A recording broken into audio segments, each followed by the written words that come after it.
नाज़रीन अस्सलाम वालेकुम, आप देख रहे हैं सियासी टीवी। कौमी खुनामे में आप सबके इस्तकबाल है। मैं मोहम्मद सिद्दीक। सबसे पहले सुर्खियों पर एक नज़र डालते हैं। ये इलेक्शन जमहूरियत और आइन को बचाने का इलेक्शन है। सोनिया गांधी का वीडियो पैगाम। दिल्ली की तमाम सीटों पर इंडिया इत्तेहाद के उम्मीदवारों को कामयाब करने की आवाम से की अपील। मोदी सिर्फ अमीरों का खर्च माफ करते हैं। दिल्ली में इंतखाबी जलसे से राहुल गांधी का खिताब। कहा अग्निवीर स्कीम फौज के खिलाफ है। मोदी ने बंगाल में एक बार फिर बनाया मुसलमानों का निशाना। ओबीसी के सर्टिफिकेट मुसलमानों को देने का ममता हुकूमत पर लगाया इल्जाम।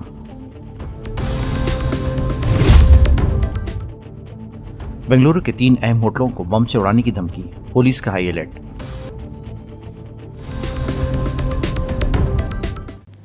नज़ीम देती सुर्खियां, अब खबरों की तफसील पेश है। वज़ीर-ए-आज़म मोदी के आज हरियाणा और पंजाब में जलसों से खिताब करने से कबल कांग्रेस ने सख्त तनकीद की है। कांग्रेस के जनरल सेक्रेटरी जयराम रमेश ने कई सवाल पूछे हैं। इन्होंने कहा कि मोदी हुकूमत ने गुज़िश्ता 5 सालों से हरियाणा, पंजाब और उत्तर प्रदेश के किसानों की तहरीक को मुसलसल नज़रअंदाज किया है। किसानों को तशद्दुद का निशाना बनाया गया और वो पराली जलाने पर पंजाब और हरियाणा के किसानों से MSP छीनने की बात कर रहे हैं। कांग्रेस पार्टी ने इस पॉलिसी की सख्त मुखालिफत करती है। इन्होंने कहा कि किसान आने वाले इंडिया इत्तेहाद की हुकूमत की अवलीन तरजीह होंगे। हमने अपने इंतखाबी मंशूर में किसानों के लिए 5 ठोस जमानतें दी हैं। मरकजी वज़ीर स्मृति ईरानी ने केजरीवाल को कड़ी तनकीद का निशाना बनाते हुए कहा कि केजरीवाल की मौजूदगी में एक खातून पर हमला होता है और जो हमला करता है इसके साथ केजरीवाल इंतखाबी मुहिम चला रहे हैं। इससे साफ हो जाता है कि वो कितने खतरनाक हैं। With the assaulter in the company of Mr. Kejriwal, can you honestly expect him to do justice with anybody? While a lady was being assaulted in his house, what was done by Mr. Kejriwal? आम आदमी party न सिर्फ भ्रष्ट है, बल्कि आम आदमी party की महिला कार्यकर्ता अपने ही CM के घर में असुरक्षित है। The very fact that Mr. Kejriwal goes on campaign with an assaulter is an indication to you as to where Mr. Kejriwal's loyalties lie. With the assaulter in the company of Mr. Kejriwal, can you honestly expect him to do justice with anybody? The question is, while a lady was being assaulted in his house, who was present? What was done by Mr. Kejriwal? And why, till investigations are not completed, is Mr. Kejriwal walking around with the assaulter? आम आदमी party न सिर्फ भ्रष्ट है, बल्कि आम आदमी party की महिला कार्यकर्ता अपने ही CM के घर में असुरक्षित है।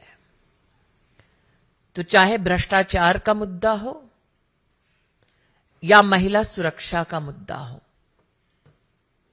आपने जिनका उल्लेख किया वो तो प्रथम व्यक्ति हैं जो सार्वजनिक इस विषय पर बोल रही हैं। मगरबी बंगाल में एक इंतखाबी जलसे से खिताब करते हुए वज़ीर-ए-आज़म मोदी ने एक बार फिर मुसलमानों का नाम लेते हुए इंडिया अलायंस को तनकीद का निशाना बनाया। मोदी का कहना था कि मगरबी बंगाल की हुकूमत मुसलमानों को OBC सर्टिफिकेट जारी कर रही थी, लेकिन कोलकाता हाईकोर्ट ने इस पर रोक लगा दी। कोलकाता हाईकोर्ट ने इस इंडिया अलायंस को एक बहुत बड़ा तमाचा मारा है।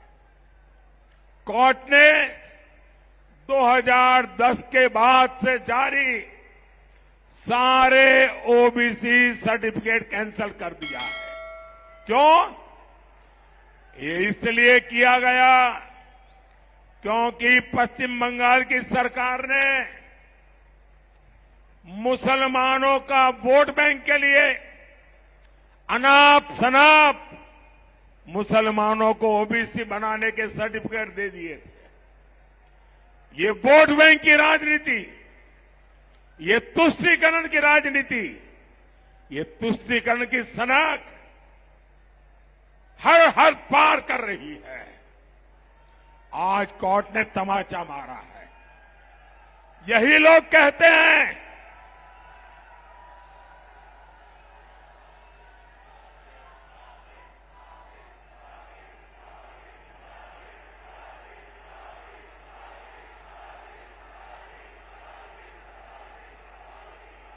साथियों, ये खान मार्केट गैंग ये पापी की भागीदार है। यही लोग कहते हैं कि देश के संसाधनों पर पहला हक मुसलमानों का है। ये लोग लगातार सरकारी जमीनें वक्फ बोर्ड को दे रहे हैं, बदले में वोट मांग रहे हैं। ये लोग देश के बजट का 15% माइनॉरिटी के लिए रिजर्व करना चाहते हैं। ये लोग बैंकों से मिलने वाले लोन वो भी धर्म के आधार पर देना चाहते हैं। ये धर्म के आधार पर सरकारी टेंडर देना चाहते हैं। ये धर्म के आधार पर स्पोर्ट्स में खिलाड़ियों की एंट्री करवाना चाहते हैं। ये वोट बैंक पॉलिटिक्स की पराकाष्ठा है। अपने वोट बैंक को खुश करने के लिए ये लोग सीएए का विरोध कर रहे हैं। अपने इसी वोट बैंक को खुश करने के लिए इन्होंने देश भर में घुसपैठियों को बसा दिया है। यही लोग हैं जो दिल्ली के बाटला हाउस एनकाउंटर पर आंसू बहाते हैं। यही लोग हैं जो 3 तलाक के खिलाफ कानून उसका विरोध करते हैं। तुष्टीकरण में एक से बढ़कर एक है।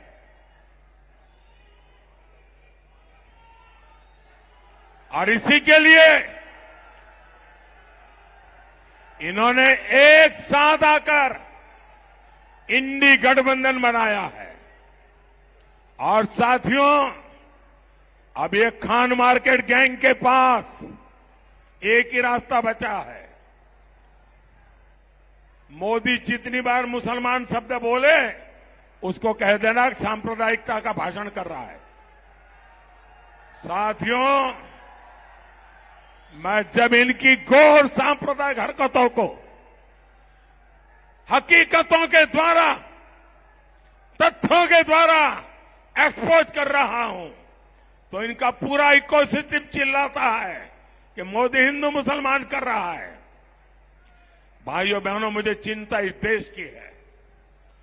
आप आजादी के पहले के दिन देखिए, कांग्रेस पार्टी ने एक के बाद एक ऐसी ही हरकतें शुरू की थी जिसका परिणाम हुआ देश के टुकड़े हो गए धर्म के आधार पर।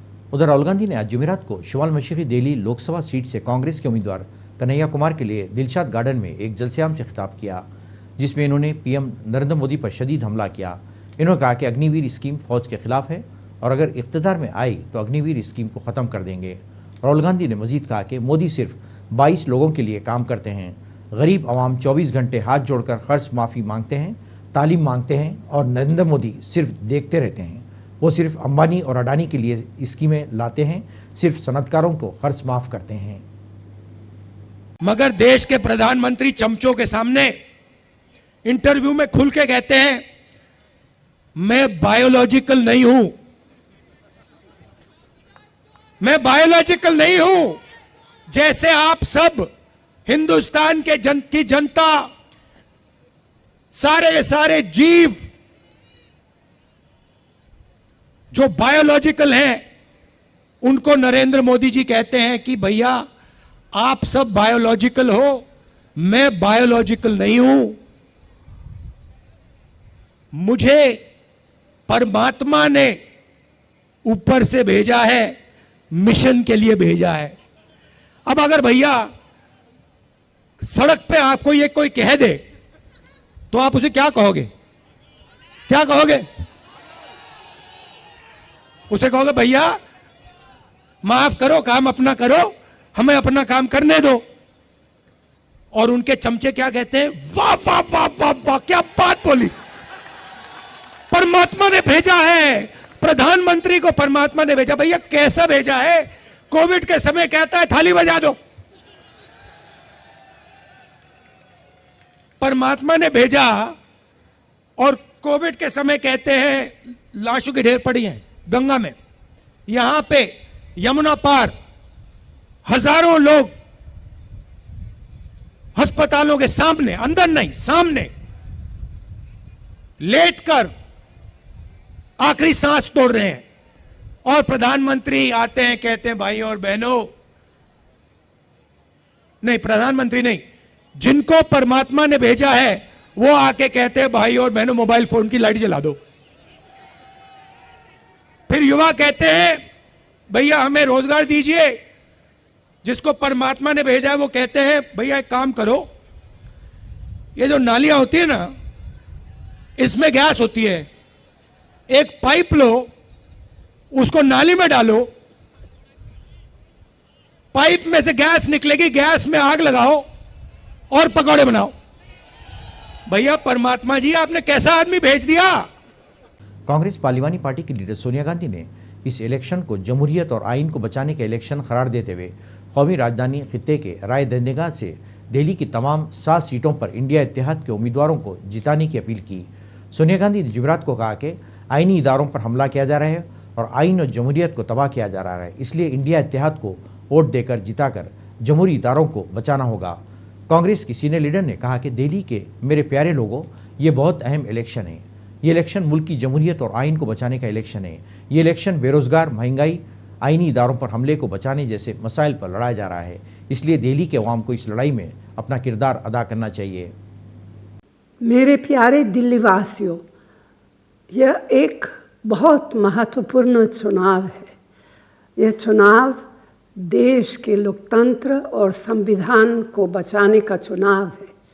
यह चुनाव बेरोजगारी, महंगाई, संवैधानिक संस्थाओं पर आक्रमण जैसे मुद्दों पर लड़ा जा रहा है और आपको इस लड़ाई में अपनी भूमिका निभानी है। आपका हर एक वोट रोजगार बनाएगा, महंगाई को कम करेगा, महिलाओं को सशक्त करेगा और एक सुनहरे भविष्य में समता और बराबरी का भारत बनाएगा। मैं आपसे अपील करती हूँ कि कांग्रेस और इंडिया गठबंधन के उम्मीदवारों को दिल्ली की 7 सीटों पर भारी मतों से विजयी बनाइए। जय हिंद। इलेक्शन कमीशन ने सुप्रीम कोर्ट में दाखिल किए गए एक हलफनामे में कहा कि पोलिंग स्टेशंस में डाले गए वोटों की तादाद देने वाले फॉर्म C-17 की तफसीलात को आम नहीं किया जा सकता और इससे मुल्क में अफरा तफरी फैल सकती है। कांग्रेस ने वोटिंग के वक्त आदाद-ओ-शुमार और इलेक्शन के जरिए जारी करदा हतमी आदाद-ओ-शुमार के दरमियान बड़े फ़र्क पर सवाल उठाए कहा था कि मुल्क के वोटर इससे परेशान हैं। इलेक्शन कमीशन को हतमी वोटिंग के आदाद-ओ-शुमार सामने लाने में 10-11 दिन लगते हैं और फिर वोटिंग के बाद के आदाद-ओ-शुमार और हतमी आदाद-ओ-शुमार में बड़ा फ़र्क होता है। वोटिंग के वक्त और बाद के आदाद-ओ-शुमार में ऐसा तफावत इससे कबल कभी नहीं हुआ था। दिल्ली में 25 मई को सुबह 7 लोकसभा सीटों के लिए वोट डाले जाएंगे। इसके लिए सभी तैयारियां तकरीबन मुकम्मल कर ली गई हैं। DCP election cell Delhi police Sanjay Sehrawat ने इस ताल्लुक से बताया कि पुलिस मराकज़ पर मुहैया की जाने वाली सहूलियात और सिक्योरिटी का ख़ास इंतज़ाम किया गया है। दिल्ली में मजमूई तौर पर 2628 पोलिंग मराकज़ बनाए गए हैं, जिनमें 429 पोलिंग मराकज़ इंतहाई हिस्सास हैं। इंतखाबी अमल को बेहतर अंदाज में अंजाम देने के लिए सिक्योरिटी के पुख्ता इंतजाम किए गए हैं। इसके लिए 33,000 पुलिस एहलकारों की तैनाती की गई है। सभी जगह CCTV भी लगा दिए गए हैं। बांग्लादेश के रुकने पार्लियामेंट अनवरुल अजीम के कत्ल में एक के बाद दीगर कई अहम इंकशाफात सामने आ रहे हैं। कोलकाता पुलिस का कहना है कि 13 मई को बांग्लादेशी अवामी लीग के रुकने पार्लियामेंट अनवरुल अजीम को उनके न्यू टाउन फ्लैट में गला दबाकर कत्ल करने के बाद मुलजिमीन ने लाश को सड़ने से बचाने के लिए उसके कई टुकड़े कर दिए और फिर इन टुकड़ों को एक ख़ास फ्रीज़र में रखा गया। पुलिस राय के मुताबिक मुलजिमीन ने 14 मई, 15 मई और 18 मई को 3 दिन तक रुकने पार्लियामेंट के जिस्म के आज़ा मुख्तलिफ मकामात पर फेंकते रहे, मगर पुलिस अभी तक ये पता नहीं लगा सकी है कि लाश के टुकड़े कहाँ फेंके गए। उधर बांग्लादेशी वज़ीर दाखिला का कहना है कि बांग्लादेश पुलिस ने इस सिलसिले में 3 अफराद को गिरफ्तार किया है। उनका कहना था कि अब तक हमें पता चला है कि इस मामले में मुलविस तमाम लोग बांग्लादेशी हैं और ये कि एक मनसूबाबंद कत्ल था। वज़ीर दाखिला के मुताबिक हम जल्दी कत्ल की वजह बताएंगे और हिंदुस्तानी पुलिस हमारे साथ ताउन कर रही है। Minister has announced, so definitely I believe it may be happened, and we want to endorse it, but still now we don't have any authentic information from the government of India, so still now we will have to wait but we apprehend that he may be killed or assassinated because our Home Minister has already announced it. So what investigations as of now is stating?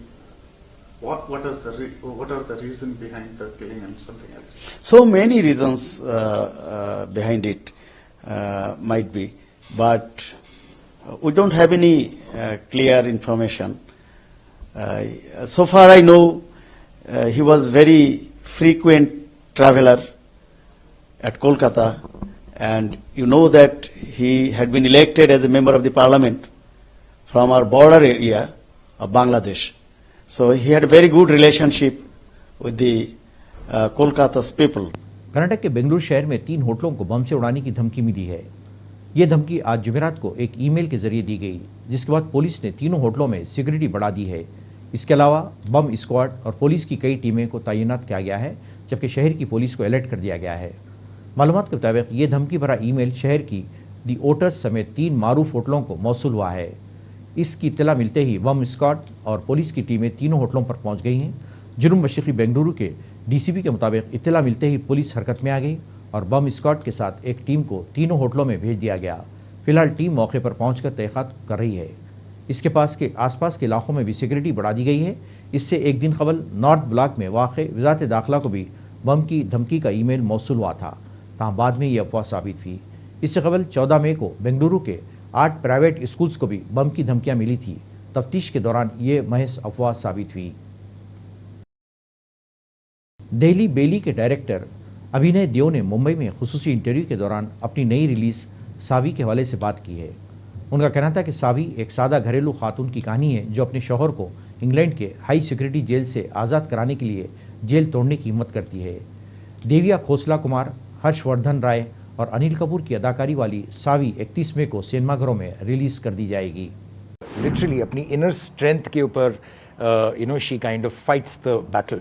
That's the story of Savi. Housewife ये शब्द ही actually थोड़ा सा derogatory है। Every woman is a much stronger gender between the two. सिर्फ उसे वो शक्ति का एहसास होने की ज़रूरत होती है। एक realistic version of Savitri Satyavan story है। सावी एक ऐसे औरत की कहानी है जो एक साधारण सी लड़की है जिसकी साधारण एस्पिरेशंस हैं, जो एक फैमिली होनी चाहिए, एक अच्छा हस्बैंड होना चाहिए, अच्छा बच्चा होना चाहिए, अच्छा घर होना चाहिए। बस वो खुश है अपने आप में, और तब जाके उनके लाइफ में एक ऐसी चीज़ घटती है जिसकी वजह से वो अकेली पड़ जाती है। और वहाँ से वो अपने अंदर की जो शक्ति होती है, जो हर स्त्री में होती है, जो हर महिला में होती है, कि वो सिर्फ एक पहचानने की ज़रूरत होती है उसे। तो वो वक्त ऐसा है उसकी लाइफ में कि जब उसको उस शक्ति पे निर्भर होना पड़ता है। वो वहाँ से वो शुरू करती है अपनी कहानी, अपनी एक struggle of trying to get her husband justice. And that is what the story of Savi is, कि एक सिंपल सी औरत जिसे लग रहा था कि सब सही है और सब गलत हो जाता है उसके साथ, और उसके बाद वो जिस तरह से उभरती है और अपनी लिटरली अपनी इनर स्ट्रेंथ के ऊपर she kind of fights the battle. That's the story of Saavi. कैसे हाउसवाइफ होके भी उन्होंने इतना बैटल किया, तो इसमें आपका क्या ओपिनियन है? यार मेरा ओपिनियन तो ये है कि पहली बात, हाउसवाइफ ये शब्द ही एक्चुअली थोड़ा सा डेरोगेटरी है, और इसी कारण से हमने इसे इस फिल्म में यूज़ भी करा हुआ है कि जब हम हाउसवाइफ कहते हैं तो उसका मतलब क्या होता है। जब कि सिर्फ एक जो घर में रहती है जो महिला, वो हाउसवाइफ है। शुमाली हिंदुस्तान की बेशतर रियासतों में शदीद गर्मी पड़ रही है, वहीं जुनूबी रियासतों में शदीद बारिश का अलर्ट जारी कर दिया गया है। महकमे मौसमियात के मुताबिक दिल्ली, हरियाणा, पंजाब, उत्तर प्रदेश, राजस्थान, मध्य प्रदेश और गुजरात में 30 मई को शदीद गर्मी की लहर जारी रहेगी, जबकि केरला में शदीद बारिश का रेड अलर्ट जारी किया गया है और तमिलनाडु और पुडुचेरी में शदीद बारिश और ऑरेंज अलर्ट का जारी किया गया है। नाज़रीन, आखिर में सुर्खियों पे एक और नज़र। ये इलेक्शन जमहूरियत और आइन को बचाने का इलेक्शन है। सोनिया गांधी का वीडियो पैगाम। दिल्ली की तमाम सीटों पर इंडिया इत्तेहाद के उम्मीदवारों को कामयाब करने की आवाम से की अपील। मोदी सिर्फ अमीरों का खर्च माफ करते हैं। दिल्ली में इंतखाबी जलसे से राहुल गांधी का खिताब, कहा अग्निवीर स्कीम फौज के खिलाफ है। मोदी ने बंगाल में एक बार फिर बनाया मुसलमानों का निशाना। ओबीसी के सर्टिफिकेट मुसलमानों को देने का ममता हुकूमत पर लगाया इल्जाम।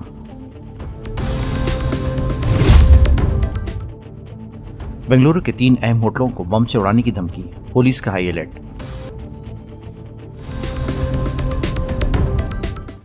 नाज़रीन, इसके साथ ही कौमी खबरनामा खत्म होता है। मुझे और सारी सियासत की टीम को इजाज़त दें। अल्लाह हाफ़िज़।